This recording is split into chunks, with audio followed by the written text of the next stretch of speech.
Hold up.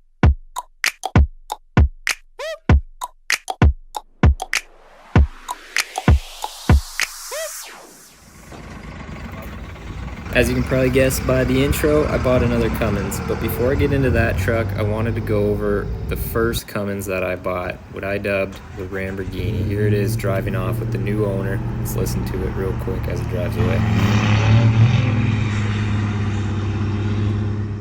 So the Lamborghini, I found this truck out west on Kijiji, and I was so excited about it. I bought it sight unseen. I sent the guy my money, and then I had to figure out how to ship it home to Ontario. So a couple weeks later, the truck finally arrived on this guy's truck. A little tricky to ship because of the width, but no worries, we got it home. And of course, it was in a lot worse shape than I had hoped. Front windshield was cracked like every other truck from out west. No brakes, basically. No lights worked other than the headlights. Tailgate pretty much fell off, but in my eyes, it was a cool truck. I had a project truck now, and I actually got to learn a lot with this truck on first gens, meaning the 12 valves. I had a lot of fun with it. Here's the first start where I started to actually kind of second guess myself. This thing was rough, and I started to sink in.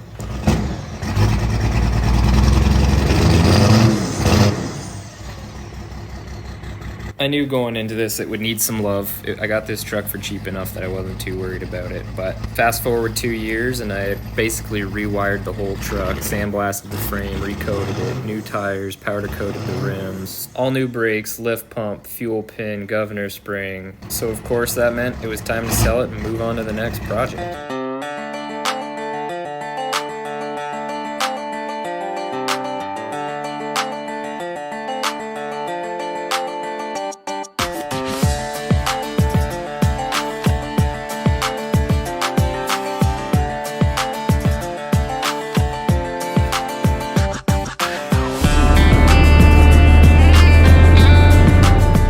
Now I had a gap in the shed for a first gen dually, but this time I wanted it to be an extended cab so that I could throw my wife and the dogs in it and go on a little bit of a road trip, and I also wanted it to be 4x4.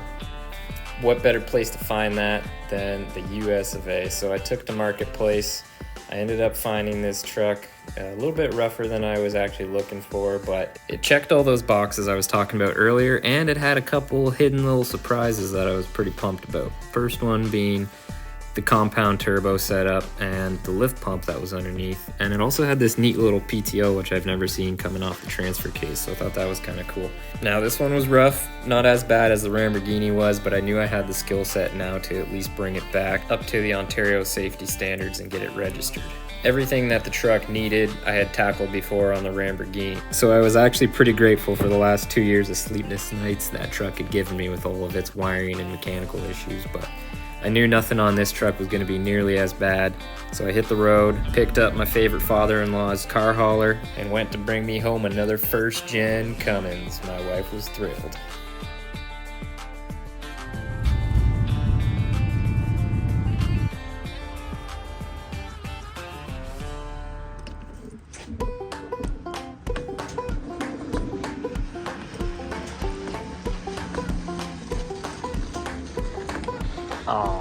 So I had the dually all loaded up, had my truck full of fuel, and started making my way back towards Canada, but I had to leave the truck behind. Unfortunately, when you import a vehicle into Canada from the States, there's a bunch of import paperwork that's got to be filled out and completed before you can do so. So I started the process on that and then waited.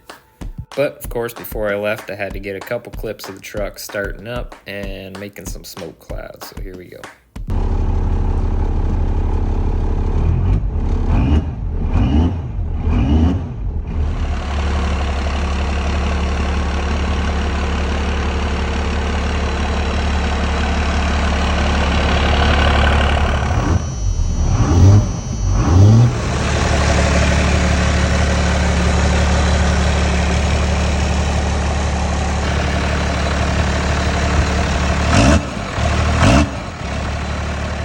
Fast forward to the following weekend, and I was back in the States and had the truck across the border in Canada. So I was pretty excited about that. I got the truck offloaded and put in the shop, and then the following day took it for its maiden voyage, where things kind of went sideways. So, of course, me and Janelle set out on the maiden voyage and inevitably got stranded about 1.5 kilometers or a mile down the road. The truck, under heavy boost, just all of a sudden cut out on us. I don't know what caused it or why it happened, but it seemed like as soon as it started getting under high boost, which I don't know how much boost because there's no boost gauge, the thing just cut out and it would not restart. So I jogged most of the way, walked the majority of it, all the way home, grabbed my 5th gen, threw some chains in the back, and then had Janelle, the trooper, tow me all the way back home, backwards, into the driveway, close enough to the shop where I could crack some of the injectors, and it fired right back up. So I don't know what's causing it. Let me know below if you know what could be causing this. I don't know how much boost or fuel this thing is running, so that could have something to do with it. Of course, right after I got it running, what did I do? Got the drone out, took some cool shots rather than trying to figure out exactly what it is that's shutting this truck off. But hope you enjoyed the introduction to my new 1st gen Cummins project. If you liked the video, let me know by liking it, commenting, or subscribing. I'd really appreciate it. Even let me know some tips of what I can do better or what you'd like to see in the next video, and we'll see you next time.